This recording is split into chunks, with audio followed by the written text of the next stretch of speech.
I worked in a corrupt drug and alcohol rehab for 5 years.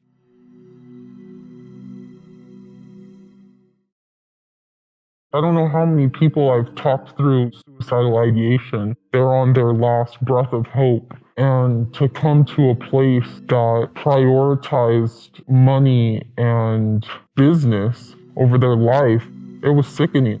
The facility that I worked at was at minimum $1,000 per day and was in network and approved by a lot of major insurance companies in California.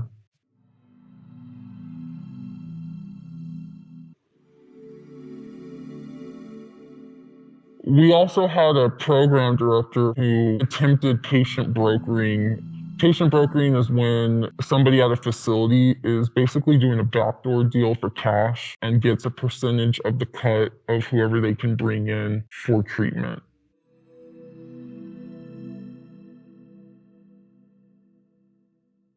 A lot of the people that were answering the phones were not qualified or certified, including myself. These people had no clinical experience, no clinical credentials, and a lot of the time, not even a high school diploma. The insurance department was under a lot of pressure from the CEO to bill for as much time as they could. The clinical department was trying to treat people who came there for help. There was one instance where the insurance director started yelling obscenities at the clinical director because they wanted to keep a patient longer than the clinical director wanted to. It always felt like it was profit over people. It's heartbreaking.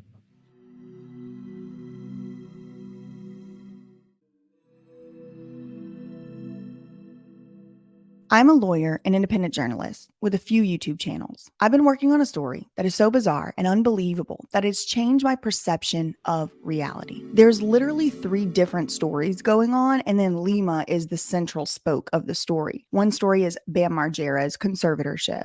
Another story is the Amanda Rabb story and the fact that Lima did take over Amanda's life and health care in order to give her an experimental treatment. And Amanda Rabb, as you know, did not survive the treatment. She passed away in the treatment center, in the Aura Treatment Center.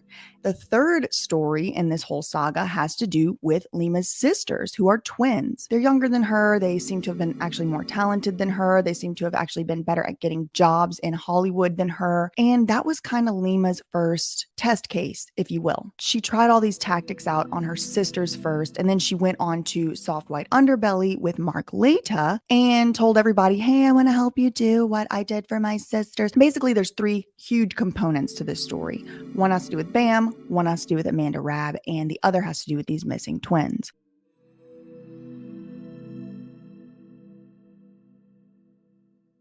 That surprise witness, I love you. I just saw what you said. And he said that you live right around here in Philadelphia. I want to do an interview with you. So I saw a video of you and people characterize it as ranting and raving and whatever. But what you said in this... When you've been through what I've been through, yes, it is a rant because I have a lot to say.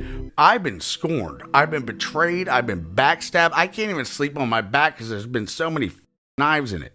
You know what I noticed about Nikki, and I don't know if you noticed this, I'm sure you did, but it's always right at the same time you're getting a restraining order put on you, or you're getting put in another guardianship. She's filing shit across the country in California on Phoenix. That's happened twice. Right. She filed for custody and child support one single day. Before Lima filed to put you in a guardianship. Well, she's been brainwashed by her brother Warren, and I told her, when I get out of here in Florida, I've been here for I've been for a year and a half, $1,300 a night, $660,000 that your brother has a signature on, the Baker Act that put me here. She goes, it must have been forged. I'm like, it wasn't forged, but whatever. These are all of the different times with police reports. Right here, I have a Stephen B. Timmer one. This one's actually from... Stephen Timmer. Stephen Timmer was such a drunk piece of shit that he decided to get sober, and then he wanted to be an interventionist, and he found out how much money I have, and they said, the court of the judge said, this is his 9th extension of the Baker Act. This is the most of a Florida shuffle that we've ever seen in ever. So then Steve Timmer transferred it from Pinellas County to some other county in Jupiter. It was Florida. in Hillsborough first, and then it went to So a new Pinellas. Jupiter judge didn't know about the 9. She thought it was the first. So then I had to do it again. Because she didn't know about it. Right.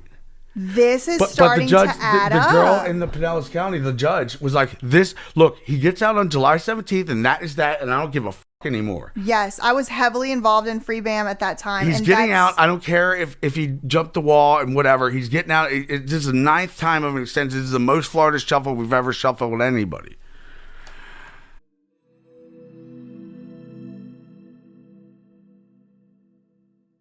My name is Mark Leda, and I produce the videos that you see on my channel, Soft White Underbelly. Mark gets into people's stories, those living on the fringes, drug addicts, prostitutes, gang members. You shot thousands of videos. You're super prolific. 4,000 so far. 4,000, okay. I spent most of my career helping wealthy corporations become even wealthier. I wanted to do something that mattered more in the world.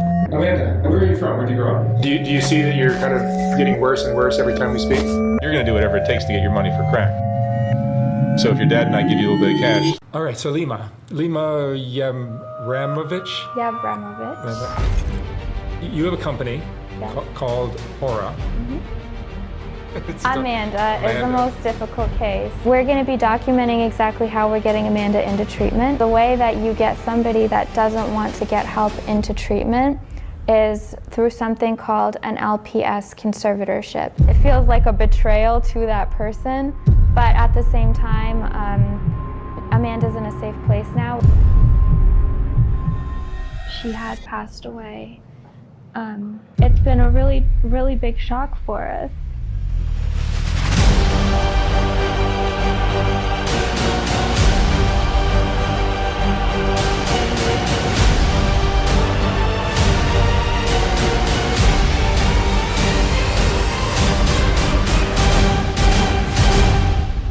I'm like in the cut, and then I'm gonna get murdered. Like, you know what I'm saying?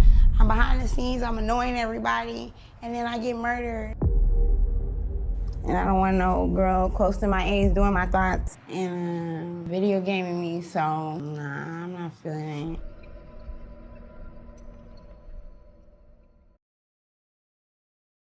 My sisters have each been to over 60 treatment centers and nothing's worked. The test results are in. What does it say? We have horrible news. You were fine. After 3.5 years, my sisters were finally properly diagnosed with dissociative identity disorder. Yes, that was your old head. This is your new head. We're just gonna touch it up. It won't take long. You're gonna look hot. I just didn't plan on changing this much today. I think that's enough. We're professionals. Well, it'll all be worth it when you see the new you.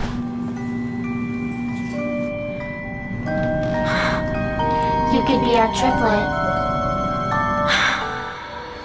I started Aura because my sisters, who are identical twins, have had some mental health struggles. They threatened to arrest my sisters, and I was on the phone listening to all of this. And then as soon as that happened, their altars switched.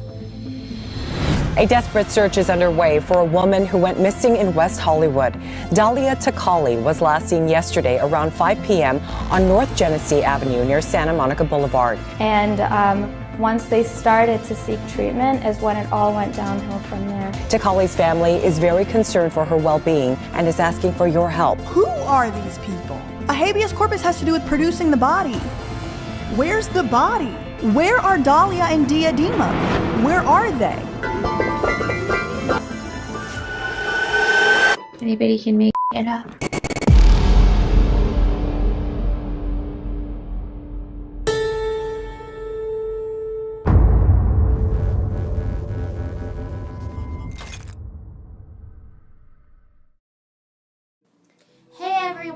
This is our new YouTube channel. Make sure you keep watching because we're going to have lots of really good videos coming up. So stay tuned. It's going to be really good. So keep watching. Mwah, mwah.